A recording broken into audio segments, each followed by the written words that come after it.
Well, hey, we're talking about good communication today. What makes for great communication, effective communication in a company? How do we level up your communication and have easier conversations? So the world of all that, right? The hardest part of running a business is talking to other people, coordinating anything, and you can't do anything on your own. So you got to learn to communicate and handle challenging conversations in business. Absolutely. Yeah, I would say in Hang on, general. hang on, Yeah. hang on, hang on. Hey, everybody, my name is Bill Gallagher. Let's tell them about the show first. This is the Scaling Up Business Podcast. I'm your host and scaling coach. Our show comes to you every week with something to do to help you grow your business, get the leadership right, dial in the team, refine your strategy, and get better at all parts of execution and the cash management. So that's our show. And I don't know, 580 some shows now, and all wherever you're getting this right now, like, subscribe, download, turn on your notifications like that. But you can also go to scalingcoach.com. And if you go to scalingcoach.com, you'll find all that back catalog in a searchable way. But also some of our things like our monthly workshop on getting started, scaling up, also our coaching programs when that's appropriate, when you hit that stage. So scalingcoach.com is our website and all that. I want to bring on Chris Jennings now. Chris, welcome to the show. He's on Thank camera. you, Bill. You heard him. So Chris is best-selling author. He's a business coach. He's managing partner of the Chris Jennings Group. I don't know where that name came from. One guess. Right.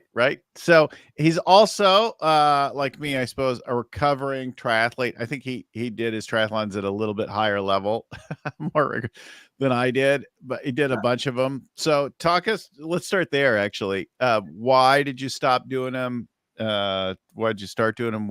Tell us about your... Yeah, I'd always had a fascination with them. And I had a client who was prepping for a triathlon one day. I'm like, tell me about that. And he's like, all you got to do is sign up. So I signed up. I went to my first try out in Palm Springs. I had a mountain bike and I was getting passed by everybody with the souped up road bikes. But, when I came across the finish line, even though I was getting passed by 70-year-old ladies, along the way, I got to the finish line and they said, and Chris Jennings, coming from Irvine, California, I caught the bug. And then became a regular 4 or 5 tries a year, usually international distance. Met my wife because we were signed up for the Malibu Tri in 2003. We're both signed up for the same try, and we've been together since. And I did tries till I was about 53, and then running got to my back. And so I still cycle, I still swim, I hike, I don't run. So I'll do a relay. Like I said, I'll pick up the swim for anybody any day. So yeah. I'm ready. I did about 45, mostly tries and also some marathons and longer distance things. And I was a really back of the pack swimmer, and I was not a great cyclist, but I made up for it by running slowly. So yeah. If you're a good swimmer, it's a depressing sport because while you come out of the water first, you get past the rest of the race. The whole rest of the race. The whole rest of the race. I got good at the transition. I'm like, that's good. And because I was the last one there, like, everybody could pay attention to how smooth my transitions were, like the flying mount with the shoes on the bike and the never pausing for anything, everything just in motion the whole time. You'd think I was running a great race, but good for you. I was making a, bologna sandwich and carving up in between. My transition times were terrible, but I had a lot of fun out there. And I love, I love the triathlon community. And I love the nature of people who are, competitive athletes at some level. And it translates into a lot of the work that I do, coaching sales teams and other organizations. So there's a lot of crossover. So. Well, right. There's preparation, planning, there's performing. It's not much about team stuff unless you're doing a relay. Right. For me, I like there's all the technique and the preparation in the transition. Right. So it really took everything to learn how to swim. And I never was a fast swimmer, but I'm like, but I could swim 3 miles. It just, I'm going to come in at the end of that kind of, and in any kind of water, right? We were talking about doing the San Francisco race. That water is cold and foggy and choppy. And Yeah, Alcatraz is for real. It was my favorite race was Alcatraz, but it's for real. You become a student of the game, and I've always tell people, and it's throughout all my books, like, got to be a student of the game. So if you're in sales or you're in leadership, you got to be a student of leadership. You got to be a student of whatever it is that you're doing, and always looking to improve a little bit, right? And not getting complacent. And like you'd see people change out a handlebar, for $700 just because, they get an extra, like, smoother gear shift or something. So yeah, that's you got to be a student of the game. Yeah, my multi-$1,000 wheel set was really the peak of that. Like, they look fantastic, but I'm not riding at a level that really needs or benefits from it. But they look fantastic, like the full carbon with the glue-on tires, and Yeah. My fastest bikes were always when I I rented a bike from the owner of the Santa Cruz bike store every time I did Santa Cruz, which I did Santa Cruz with all three of my daughters and myself at the same time. And I always rented a bike from the owner there, and he always had the best bike. I mean, his bike's smooth, but yeah, it was cool. Yeah, I enjoyed it. So I stopped doing triathlons because they became a little exhausting. Like, they're complicated. You have at least 3 different sports to be practicing and preparing. And then you have putting them together. And then you might do other things like strength or yoga work or that kind of thing. And so I was like, I'm spending 14 hours a week on training. And I'm like, that's a lot. Yeah, I mean, I still I like to work out. Working out for me is fun. I probably do 2 hours a day, 6 days a week, and it's some bit of all the things that you just mentioned. That's a fair amount. Yeah, just keep myself going. The thing that for me that is interesting about it, it's not really related to our topic, I suppose, of the day, but it became like complicated to manage with my work travel. Right. Because I don't work in one region. I work worldwide. And so it just became a little bit. So let's talk about this book and the conversations. Where did you think that you should do that? And so Conversations Made Easy, which was my first book, which was about building a playbook and for growing sales and just connecting with people on a real level. Yeah. And I've been a sales coach consultant for almost 30 years now. And what I've found time and time again is people just have a hard time talking to other people. They're afraid to talk to other people. They're afraid to pick up the phone. They're afraid to even get into a Zoom meeting or meet somebody in person. And so what does everybody do? They email instead. And an email leaves a lot up to the imagination, assuming it even gets read. Or text. Or text or whatever it might be. So I've noticed in my travels working with different teams is that people struggle with how to talk to people. So we have a system to make it easier to have a better conversation. Right. And part of it, Frank, and I can kind of open with this and we can take it wherever you want.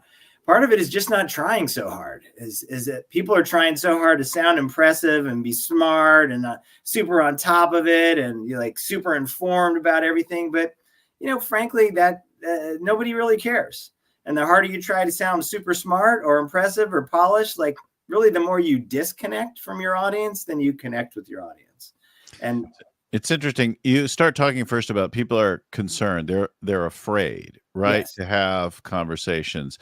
And then they do things to compensate. They'll try to sound smart, right? Because I'm afraid of being found out for being a fraud, an imposter, for being unprepared, for being a moron, right? Like we have all those self-doubts going on, right? I'm too much of some way all the time, and I'm really trying to hide that, People are in their head. They're in their head. I don't have enough of this kind of thing, right? Yeah. They're in their head about how they sound, how they come across, what other people think of them. And the truth is, it really doesn't matter what other people think of them. It matters what they think of themselves. And if they have good confidence in themselves, they'll just naturally strike up a decent conversation with anybody about anything. If they're second guessing themselves all the time, they're in their head all the time. They can't focus on the conversation anyways. Yeah. So fear is probably the biggest thing, and then it shows up in lots of different ways. Is personally, was it a thing you struggled with, or are you someone who's naturally conversational?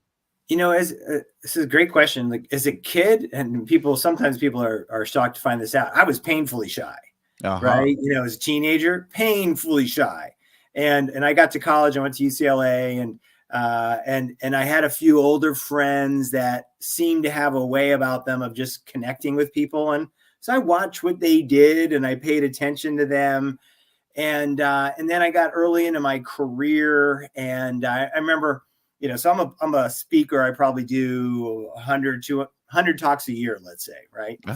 And so I remember like early career needing to get into a presentations course, and I was in my head. And I remember the first presentation I did of this course that I got signed up for with this big company I work for out of college, and so we'll give Chris some feedback. He's like, Chris comes across super confident. Like really, like he comes across like he really knows what he's talking about. And I was shaking in my boots, doing this practice trial run, and you quickly come to find out that, we're all just people. We're all just doing our best. You don't have to try that. I don't care if you're talking to a CEO or you're talking to the guy who washes your car or whoever you're talking to.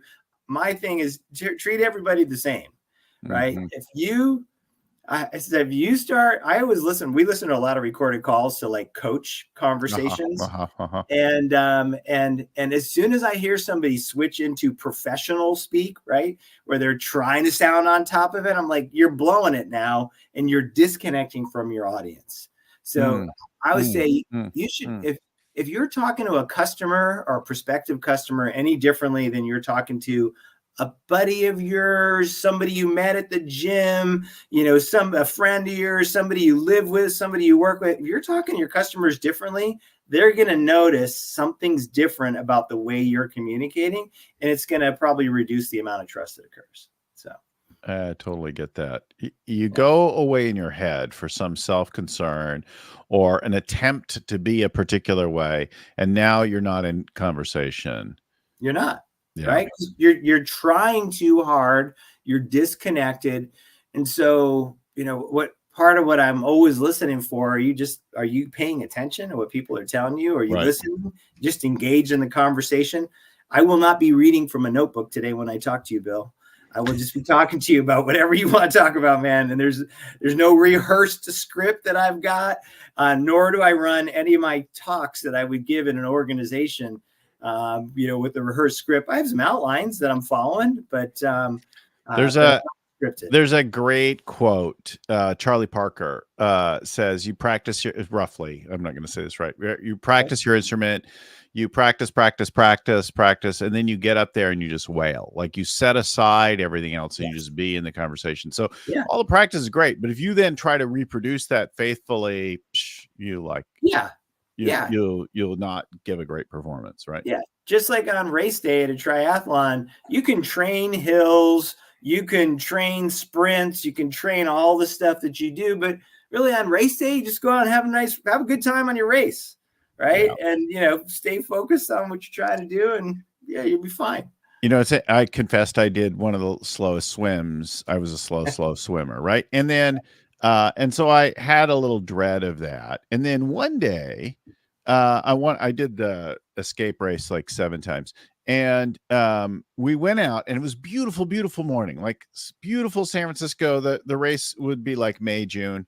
And so the beginning, not yet really summer and not with our fog and everything. But anyway, so we go out, looks fantastic. I'm like, the water's flat. This is going to be epic.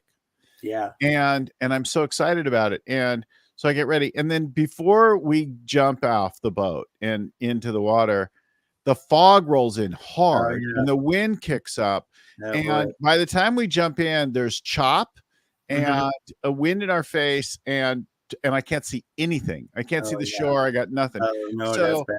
Now you're like swimming, and here's the thing though that's funny. So all of that prep and all that worry and all the thought that I might do well, I just threw out. I'm like, I just have to live and survive this. So I look for like the they'll have kayakers out there to Mhm. kind of mark the sides. And Yeah. so I'm like, I have no idea where I'm swimming. I'm just going to kind of keep swimming where I think people are swimming and look every now and then and just Mhm. hope for the best. And so I'm just like, I just have to get through this. I did one of my best swims ever, right? On that race. I think I did 45 minutes on that race. And Awesome. I'm like, it's awesome, right? Because that's it's with a current push, but like two and Yeah. a half mile kind of Yeah. curve. Like, so Yeah. I'm super happy about that. But I think there's something about getting out of your own way, right? Like Yeah. you go into a business, a sales, investor pitch, whatever, and you're swimming around in your own head with a bunch of stuff and thrashing around. Yeah. And if you just stop and actually look at the other person, then trust that your prep will show up when it needs to, right? Yeah. It's a really good point. I want people to have goals. I want Yeah. people to have a plan of what they do every day, week in, week out, day in, day out. And if you're following your plan and you're doing the things that you said you would do to the best of your ability, not even perfectly, and then when you get in front of a customer, you just trust in the planning that you've done. And I find this a lot too, because not enough sales organizations in particular, organizations in general, have enough opportunities. So if you have a very limited number of opportunities, well, guess, in a really small pipeline of prospects, for example, you're trying so hard to impress them that you're trying too hard and it's going to squirrel the connection in your conversation. So I'm big on just doing your activity. So you got a full pipeline of opportunities. So you win an account or you win the lesson, either way you're ahead. And I don't want you ever worrying about the outcome. Yeah. I find when people get too attached to the outcomes that they are too in their head, they push for an outcome, the customer pushes back and there's a disconnect. So yeah, stick to your plan, stick to your goals, execute on that to the best of your ability. If you're doing that 80% of the time, you're going to land in some really good spots, right? So let's share some of your client example stories, because you have so many, and I think that'll help bring some of it more to life, make it more tangible for people. One of the first one you shared in preparation was about a steel distribution company in Southern California and their drivers. Tell us that story. What went on there? Yeah. So it was working with this group. We were working with the outside sales team, and it's a distribution group, and distribution's competitive, so we're trying to help them hold on to margins. And we decided to do a project with the drivers, because we went to the drivers and we said, hey, every time you make a delivery, I want you to find one or two customers on site and ask them from this short list of questions. Questions like, hey, what's causing your backlog these days? You got room to inventory this much product here on site?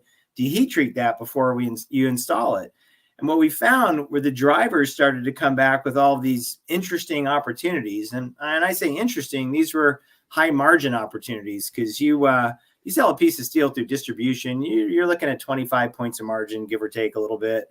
Mm-hmm. But you heat treat a piece of steel and put it through distribution. Now you're getting 50, 60, 70 points of margin. And really, so I look at sales as a team sport. Those drivers we would call special teams players. Yeah. And if you can arm the special teams players in your organizations, those project managers, drivers, installers, IT support, product managers, if you arm them with just a few helpful questions that are going to bring out some really cool and interesting opportunities from your clients and stimulate helpful dialogue, it really changes the game on your overall results. Because frankly, most people don't want to talk to salespeople. But if you've got a project manager, an engineer, a product expert who's there to help you fix a problem, then they're happy to talk to you.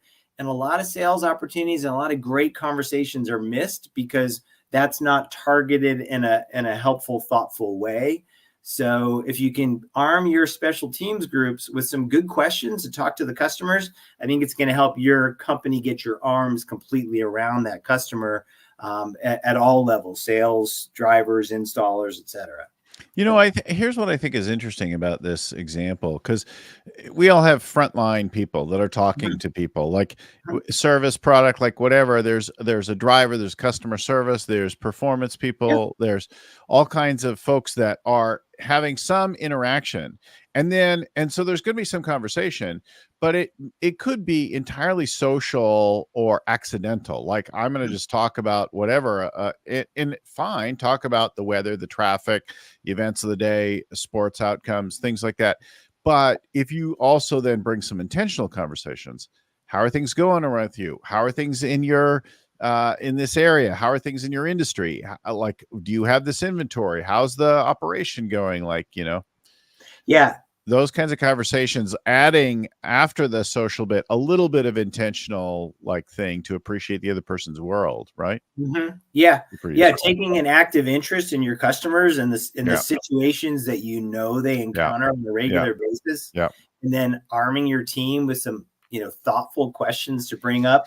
It's only going to increase the connection that you have with them. It's only going to increase the likelihood that that customer starts to do the majority, if not all, of their business with you, because they like how your team operates. It's not just that lead person like you're talking about.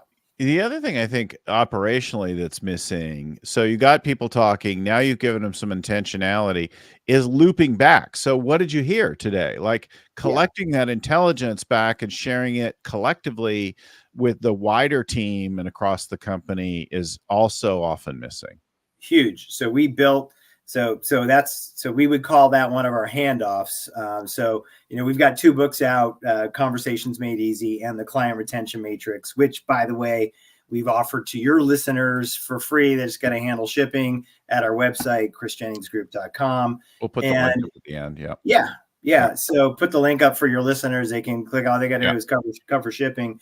But that handoff is one part of that process, getting it back from the driver to somebody in who's customer facing. In that particular case, what we did is we told the drivers, look, anytime you find an opportunity, you text Nancy and the inside sales group, hey, I found the customer at XYZ company needs heat treating on their stainless products. They're expecting your call at 3:00. They shot them a text. They got the recognition for it. They got the reward. We celebrated some of those wins. We really played as a team, and and communication improves. But what I've seen too is a lot of times there's infighting between sales and ops. And if you're really got a well-coordinated effort, all of a sudden we're all playing for the same team. The internal communication improves. The external communication improves. It's a great way to go. One of our teams did a thing like that, and they wanted the ops teams to be listening for certain kinds of work. And every time they heard one and they reported it back and they got it, they put a case of beer in the warehouse. Perfect. And then on Friday, they divvied up however much beer was there. Everybody had one. And then they put the rest in their trucks and sent them home for the weekend. Now they get their weekend beer, and everybody was super happy. It was a very, very effective promotion. People were listening for it. And the cost is pretty minimal on a thing like that. Like, you're buying some cases of beer. But the fun of it was very high, right? The engagement was very high without a big dollar expense. And it does, and I would say that special teams group is not motivated by money the way a sales team would be, right? Yeah. So if you did like your example, or you sent home dinner to that driver's family with a note like, hey, thanks, Todd, for making the connection over at XYZ company. Send the dinner home to the family. You buy lunch for his whole group because of what Todd found. Like a couple little things like that for $100, and huge.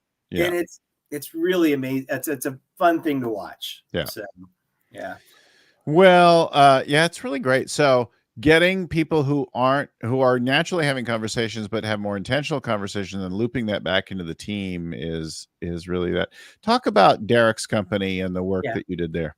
Yeah. So Derek runs this great IT recruiting firm up in Canada. And they had some well-established systems, strong KPIs. Derek's a really smart guy, aggressive, like let's grow and go, and thoughtful person. People. That's our people. Thoughtful leadership team, the whole thing. But the problem was he had a lot of people who were, some deep in their career, some early career, a little mix of both. So we went out on some sales calls with them, and the conversations that they were having with their customers were so rote.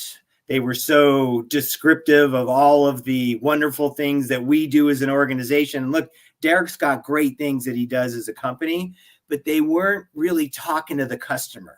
So I went on about 3 or 4 field rides, trying to think. There's a woman I remember being out on a sales call with in this icy place in Calgary in a cold February day. And we come out and we're in her car and we're talking about her conversation with the hiring manager. I was like, hey, did you just, a couple things, like I got what you did on your presentation, but had you thought about asking him about when he gets behind on a project, like what happens to him and the rest of his team? Like how much overtime do they have to work, or does it cost the company any money? So just like helping them start to talk to people in a real way, really, it was so enlightening for them that they didn't have to try so hard to be professional. They just had to ask good questions, and they started to really connect with their customers in a much more significant way.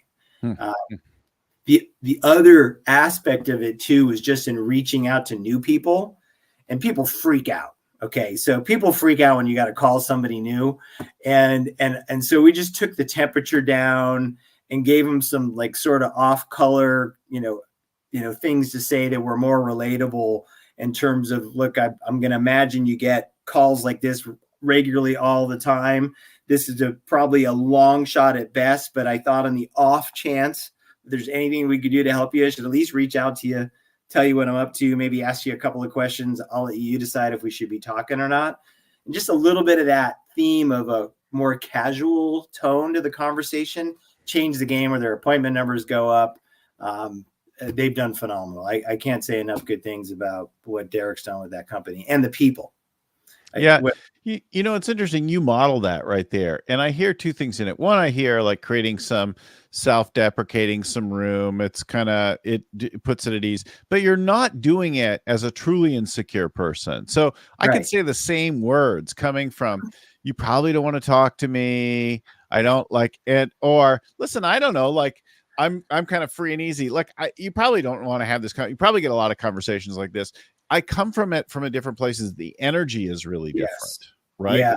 Yeah. In one, I am being a loser, talking like a loser. In the other way, I'm being a winner. I'm available. You're killing me now. Well, you're right. There is that, that very tentative, like sheepish, I don't want to do business with me. Yeah, you're going to slam the door in my face any second. My product sucks. Yeah, all that nonsense, all that like head trash that just bogs us down, that takes us nowhere. But I'll come back to like, what are we doing to, so like the triathlon, going back to our theme of triathlons, just the training you do for that, like helps kind of balance you out as an individual. Right. It makes you more whole, brings you endorphins. It helps your confidence. So you don't need customers to buy from you to feel good about yourself. And if customers buy from you and you can help them, you're happy about it, but you don't need it. And that little hint of desperation versus the abundance mentality, really, like if you go into a conversation coming from a place of abundance, like I'd like to help you. And if you're a hiring manager who has got 3 open roles and you haven't found a good business analyst to fill these 3 open roles for the last 3 months, then we probably should be talking. If not, maybe we shouldn't be talking. So one of the other examples you shared, actually, you talked about a few companies that use personality profiles to understand differences. We use the Clifton Strengths from the Gallup organization. You've used DISC and other things. Talk to us about that. So I there's a lot that I like. I like DISC. I like motivational profiles. I've got a skill assessment and then emotional intelligence. And, so DISC and how people are wired, I think understanding DISC is an important baseline for most people. Like my wife and I, the wife that I met at, because we were signed up for the triathlon, she is high S and high C. I am high I and high D, right? We're the opposite side of the spectrum. So she wants to go a little more slow and a little more cautiously. So I have to tone it down because not everybody's like high I, high D, Chris Jennings, go, take some risks. And she needs details. And when I Yeah. and I know that I need to give her details. So if you have a customer that has a disdain for details, but you're giving them all these facts and figures, you're going to blow it up before you even got out of the gate. So understanding DISC helps you, understanding how you're motivated, knowing like on the skills. A lot of people struggle with time management. I'm pretty much convinced that all human beings at this point are completely overwhelmed. We've got more information between inboxes and text going off, alarms going off, your Ring door camera. You can't possibly process everything that's going on. And if you can't like prioritize and you're not a good time manager and you can't go, this goes to the bottom, this comes to the top, you're going to drown. And if you're going to treat all projects the same, you're going to drown. So understanding if you got some time management deficiencies worth working on, that's probably helpful. And then your EQ, your emotional intelligence, understanding how to read like your awareness of your emotions, of how to regulate your emotions. So if you're afraid, can you regulate that? Or does that fear come oozing out of you, like in the example you gave us a second ago? And can you read others' emotions and regulate to their emotions? So EQ to me is a really important science, and it helps internal teams communicate better. It helps external teams communicate better with clients, et cetera. How do you develop EQ with your teams? What kinds of work do you do that influence then their conversations? Yeah. So it depends on where you're at, right? Mm-hmm. So I've had people who are, a lot of people, especially in salespeople, they are one speed, right? And they have this one speed they go, and you don't adjust to the audience around you. So one of the things I think that makes an excellent salesperson is your ability to read the room, to understand if somebody's disconnected, to understand if something they just said was more important than the original topic that we had planned, and you can follow that. So we'll coach on how to read the room. Sometimes we'll have them bring us recorded calls. Sometimes we're going to run scrimmages and then videotape those scrimmages and give them feedback of how they're coming across. So because if you're one size fits all, you're going to miss out on probably the majority of the audience that's out there. Right. So that's awareness about the emotional state of the room, looking for clues, using that. What about your own? Do you do any work with that? Yeah, absolutely. So talking about regulating, do you have practices or exercises around? Yeah. So a lot of that to me is in building. I'm going to come back to building your confidence so that you have the relaxed confidence, so that you're not worried about your own self as much as you are more concerned with the room. How's the room doing? How engaged is I'll come back to how engaged is the room, but you got to work on your own self-esteem. You got to work on your own, your own whole being, your downtime, your sleep, like everything. I'm writing my last book, and I can't give you the title yet, but I have got a bunch of things on sleep to improve how you are, your diet, your exercise. Like a lot of that stuff is impacting how you show up. And frankly, I think a lot of people are buying how you show up. If you show up confident and competent and have a relaxed confidence, people are attracted to that. If you're pushing too hard, or or maybe you're too timid, and you're on either side of that spectrum, you're missing it. You got to go right down the middle lane. Yeah. Right. For me, the personal confidence, the confidence of my team starts really with gratitude. When I am noticing what I have and grateful for it, like I become aware of, and I start to move into more of an abundance mindset, right? Like my mindset is, look, I have what I need. I'm good. I'm prepared. I'm where I should be, like that kind of thing. And it starts with noticing that, like being grateful for, look at all the things I have, and look at all the things like that.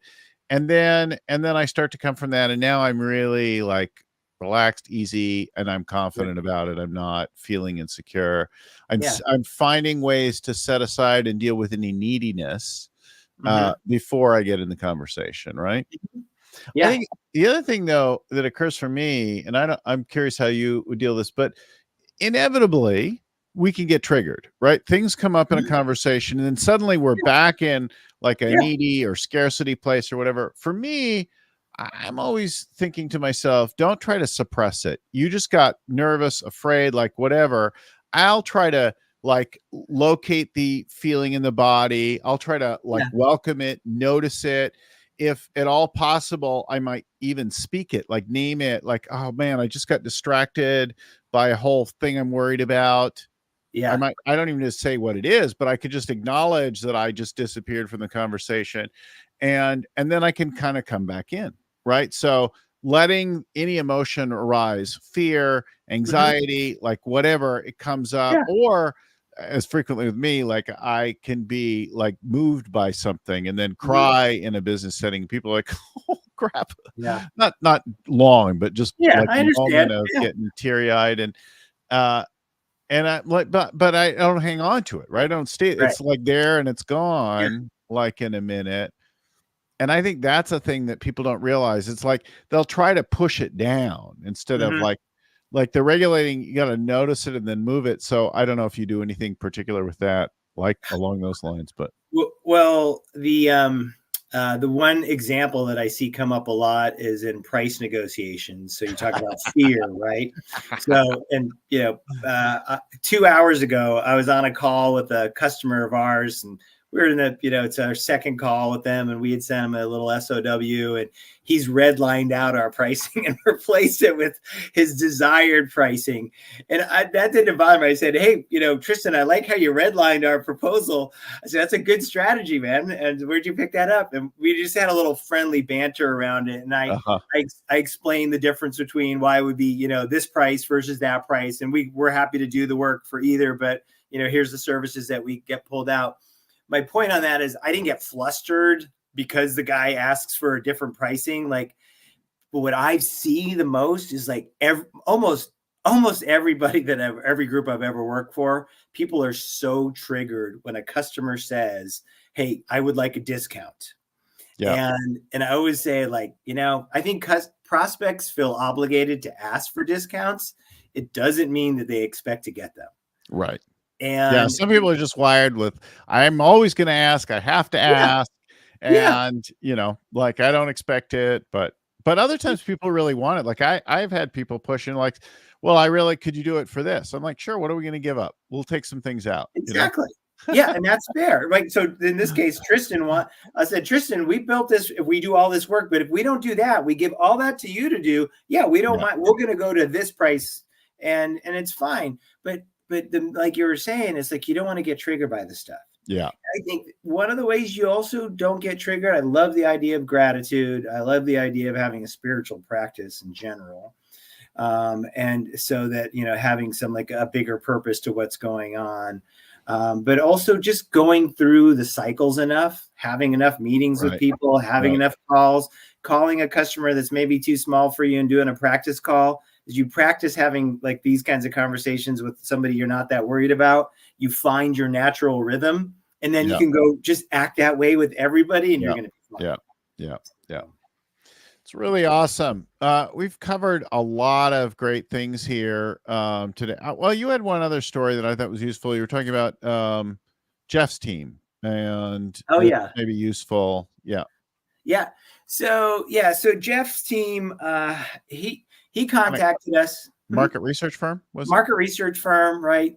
That reached out to us when they were probably a few years into the effort of trying to get their team. They were it was all special teams players. They didn't have any official salespeople. They just, the market researchers brought the work to the marketplace, sold the work, delivered the work. They're the experts. But you find a lot of professional services firms throughout the world, engineers and architects and researchers, where business development conversations, talking about how much to charge, asking people to sign a contract, asking to work exclusively, looking for a referral, any of those things get them really uncomfortable. Yeah. But the great thing about Jeff's team, and as a leadership team, they said, hey, listen, these are skills that we can learn, just like you learn to become a great researcher. So we're going to dedicate an hour every other week to improving those skills on how to talk to customers, and how to stand firm in their pricing. And it was really his leadership and Dave, who you worked with at the time. Those leaders just said, we're going to dedicate time to the team improving how to communicate with our customers. A lot of companies that I see, especially in that small to middle range, they don't dedicate the time. The biggest organizations, if you work for Salesforce, they're spending time with you all the time working on your communication skills, how to talk better to a customer. But that small to medium company just needs to dedicate the time, and people's skills improved significantly. And they grew dramatically, had a couple of private equity deals along the way, and good infusion of capital, and acquiring a bunch of companies, and kept on growing. But it was a cool team. And it was a cool team because they were all students of the game, and they all wanted to get better. And they would call and ask questions when they got stuck and they weren't sure what to say. And they were looking at their screen and email, and they know, like, they'd call me, and I would go, like, you got to pick up the phone and call them, right? Because you're going to send them this email that it's not going to land the way you want it to land. So you send them a note right now and say, if they even read it, right? If they even read it, you send them a note or a text, say, are you available for a call? That's it. Yeah. Right. That's your email. And you get on the phone, you talk about it, and we'll figure it out.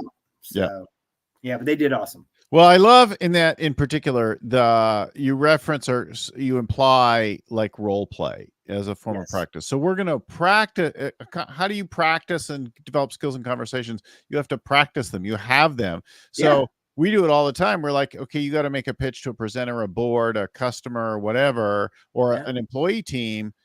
What are you worried about? And then one party, the person doing it will practice. Then somebody else will play that part in the way you're most worried about. Like, they'll be your worst fear, and you just do it a few times till you get comfortable with your worst fear. Of course, that's not necessarily how it's going to go, but you get freed up to like just be with people in conversation. I know if you do it, like that same company, I had a guy from there, his name is Chris. He worked out of Atlanta. He said, hey, I saw this RFP go out. The RFP was from this big company. It's probably a pricing exercise, not super exciting, but it was in an industry he was interested in. So I helped him get on the approved vendor list. We worked it hard. We did a bunch of scrimmages, a bunch of role plays. We ended up in the final 5. We worked it even harder. We ended up to the final 2. It was us and the incumbent. The incumbent was the best competitor we had in the industry. Nothing bad. You could say about those guys, super smart.